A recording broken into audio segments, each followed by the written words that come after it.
Hello, friends. Welcome to Nexus, a smart buildings technology podcast for smart humans. I'm your host, James Dice. If we haven't met before, I write a weekly newsletter on this same topic. It's also called Nexus. Each week, I share what I've learned, my opinions, and what I'm excited about in the quickly evolving world of intelligent buildings. Readers have called Nexus the best way to stay up to date on the future of this industry without all the marketing fluff. You can check it out and subscribe at nexus.substack.com or click the link in the show notes. Since starting the Nexus newsletter, many of you have reached out to me wanting to talk shop, and we have.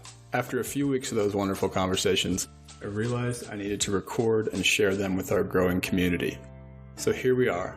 The Nexus podcast is born. This is our chance to explore and learn with the brightest in our industry together.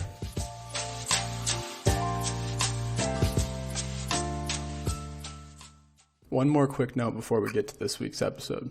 I'm a researcher at the National Renewable Energy Laboratory, otherwise known as NREL.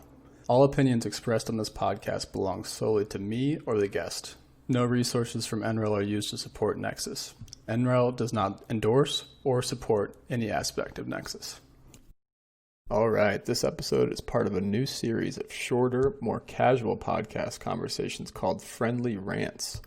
These episodes are quick, 10-ish minute episodes on something that pisses us off. Everyone loves a good rant, right? They're called Friendly Rants for many reasons. First, because our guest is my good friend Dennis Krieger. Second, because we're not here to talk shit on anyone unless they truly deserve it, of course. And third, because we're not here to complain. We promise to propose a solution to our rant every time. This episode of the podcast is directly funded by listeners like you who have joined the Nexus Pro membership community. You can find info on how to join and support the podcast at nexus.substack.com. Without further ado, please enjoy this installment of Friendly Rants. Dennis and I are both on LinkedIn. Let us know what you think. Have I not told you this story? No. Wow. Okay. Well, let's do it live. Yeah, you can gauge my reaction. All right. Let's do it live. We'll see what comes out of my mouth here. I should probably let it go at some point because it's several years old. But here we go. My rant today is about, and this will be the only friendly rant where we call out a specific company because I feel like it ruins it if we leave them out. So, and there are listeners that work at this particular company, and I'm happy to talk to them about my opinions and feelings. So, this rant, without further ado, is the "you can't get fired for picking JCI" rant. Now, I don't know, have you ever heard that phrase? Because I didn't make up that phrase. That's an industry phrase. Have you heard that before? I'm not familiar with this phrase. You've never heard that before? Okay. Friendly shots have been fired, so let's hear what it means. Yeah. So I heard it first. I heard this phrase first when I worked for ESG as an ESCO, Energy Systems Group. We would compete against JCI, and ESG was a private company, a little less well known, a lot smaller than JCI. So this started back then when it was like, I'm trying to choose between two ESCOs and I don't really know the difference. It's really easy just to pick JCI. I'm not going to get fired for making that selection, right? So that's where it came from. Everyone knows JCI, household name. Yeah, they're big, they're reputable. Surely everything they do is going to be solid. Yeah, and I don't think this is limited to them, by the way. It's just, I can't say it without telling a story. I can't not say their name. The second time I heard it is with their new-ish analytics product. So I was helping a client 3 years ago, their university client. They have 100 buildings, big-ish university. Every building, they've standardized on JCI Metasys controls, very, very hand-in-hand relationship. They have multiple people on their staff that they've hired from JCI.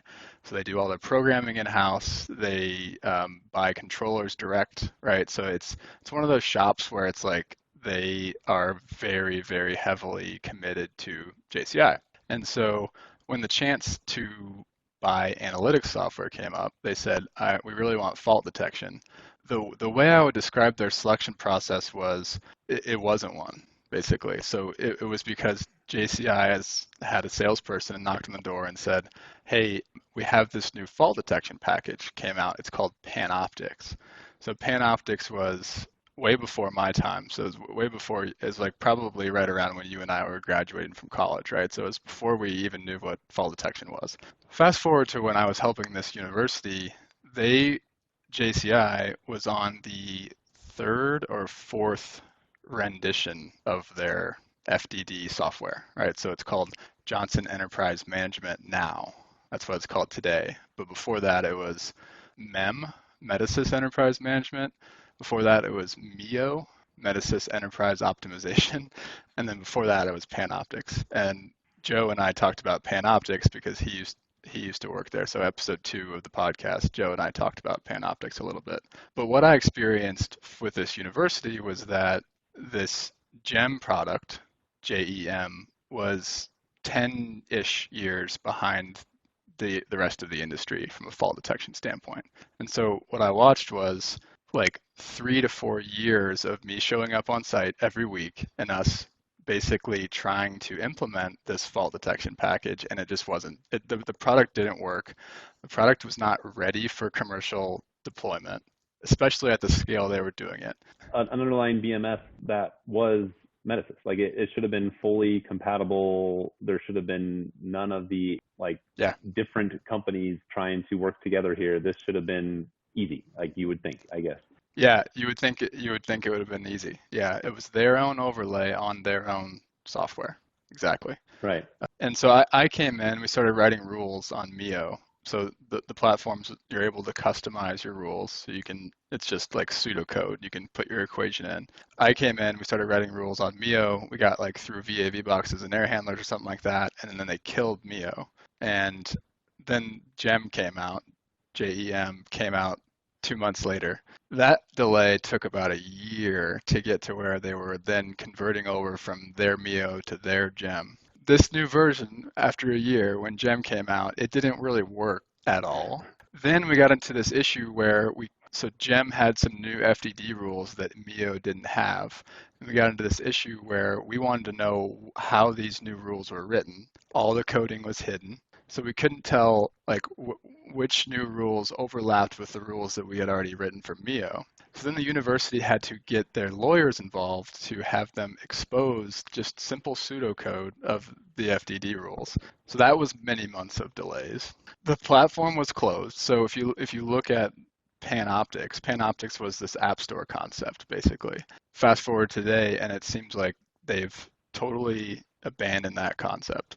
So not only could you not pull, this is at the time, they may have changed this, but you could not even pull any non-Metasys data into the platform, but you also couldn't get the data back out. So now you have data in JCI's cloud that you can't do anything else with because there's no APIs, no nothing, right? I can see the look on your face, but this is what I was experiencing week in and week out. And like you said in the last rant, this was not that long ago, less than a year ago, actually, when I finally moved on.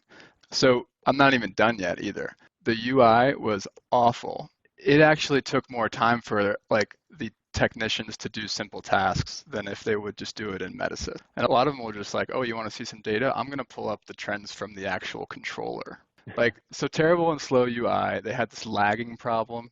There was no data model. So if you wanted to use some sort of tagging to say, show me all the faults in this building that are on VAV boxes, or show me the faults that are downstream of this air handler, or show me all the air handlers that are in faults that are connected to this chiller plant. You couldn't do any of that. The system didn't know simple relationships, couldn't use simple tags. Yeah, I'm going to stop there. I think that's enough. But this lasted years. What? Yeah. How did that keep going without some intervention of some sort if it was unable to produce any sort of value for the person buying it, right? I think you have to go back to the original name of the rant, which is you can't get fired for picking JCI. And I think that question is somehow answered by that quote, because I feel like it's like they're getting more slack than like a startup, say, like a startup would have if they came in and did the same exact thing.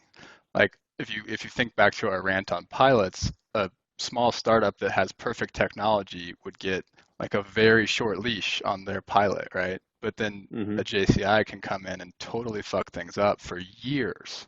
And if you think about avoided energy costs, right, that basically could have paid for any other new platform and any other new pilot, there's so much waste there.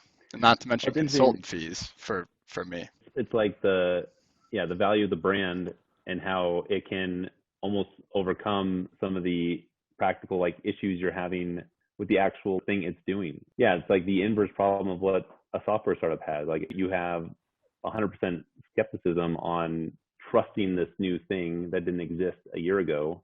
Surely you can't just come into my industry, into my building and figure this out, right? You're new, you're unknown, versus the opposite of like, oh, you surely know what you're doing. You're in our industry and you can bolt on analytics. You should be the expert in this. And yeah, trusting in that versus like being, again, like kind of to earlier rants, like having a clear expectation on what you're trying to do and actually validating that it's providing that function you needed, right? Yeah. That's interesting because I think, you look at some of the successful startups and even Willow included, like if you look at how Willow markets, like you'll see things like Microsoft come into our marketing and we try to emphasize the industry partnerships. You heard KGS on your previous podcast talking about Schneider, right? And how they were an early partner and how that can give confidence to something that's, like a bunch of code that got written in the last year, right? I mean, that's the reality. So like trying to tie yourself to the right partner, the right industry kind of reference there without, I guess maybe relying on them to be your actual core technology, and like having the nimble ability of being a software startup and actually innovating in this space while also like having the backdrop of an industry partner seems to be like what some startups are doing to have the best of both worlds there, right? Yeah, that's a great thought. Yeah, I hadn't thought about it like that. And I'm glad we rant out loud and we can come up with things like that. Yeah, I think another piece of that can't get fired for JCI is that like I think the owner, the client, assumed that like this must just be hard universally because JCI is having such a hard time with it.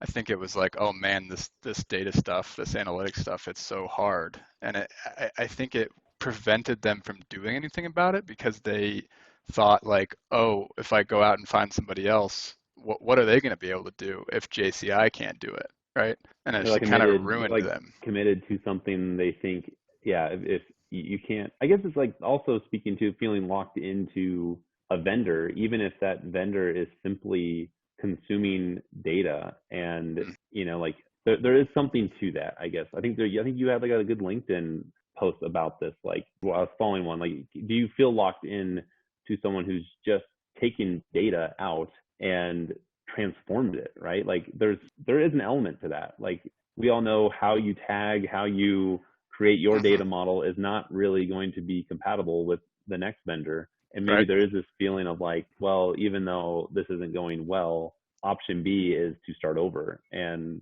there's probably like an element of truth to that to an extent, Yeah, I think the way to kind of spin all of this into the positive of the rant is that it kind of goes back to our like what we talked about on the pilot rant was basically like how do you define success with your pilot is the same way you might define success with a vendor. So before you even start, you're deploying this vendor's technology. What's the success criteria? Like, what are you expecting to get out of this? And if those aren't met, what will you do? I feel like they didn't stop and say that, and I think it's a little bit of sunk costs. Like, we've already spent X number of hundreds of thousands of dollars. We might as well wait for their next release, right? I'm not going to get fired for waiting for their next release, basically. And it just kept going like that for years. And I bet that this university in the Midwest was not the only building owner that went through this for the past 5 years, basically. So shout out to all those people that have dealt with this problem. Yeah, it also, it's funny because I think this also ties back to what you were saying earlier about like people who just deploy pilots to learn. And if you go with something that's reputable on the surface, then you de-risk yourself from making that selection. I mean, that's kind of what we're saying by like you can't fail by choosing JCI, and you don't. And it's funny, like that's probably why it wasn't like a pilot, like they didn't feel the need to go, scrutinize and validate and make sure that they made the right decision. So this thing just lingered on and on for multiple years because it felt like the right decision without any, actual validation of that thought, right? So it's like the opposite of the pilot issue almost. It's like overconfidence that this will be your selected vendor and blindly committing without, taking a step back and actually challenging that along the way. Yeah, I mean, the long-term risk of committing to a vendor and not working out is huge, right? When you consider the value of the technology in the first place, right? 5 years delay of energy savings for this university was massive, pretty much. So I feel like we should cover our asses here and say that I'm sure they've made a lot of improvements to the platform over the past year since I've seen it. And I'm happy to talk to anyone and report another side of the story. All right, rant over. All right, friends. Thanks for listening to this episode of the Nexus Podcast. For more episodes like this and to get the weekly Nexus newsletter, please subscribe at nexus.substack.com. You can find show notes for this conversation there as well. As always, please reach out on LinkedIn with any thoughts on this episode. I'd love to hear from you. Have a great day.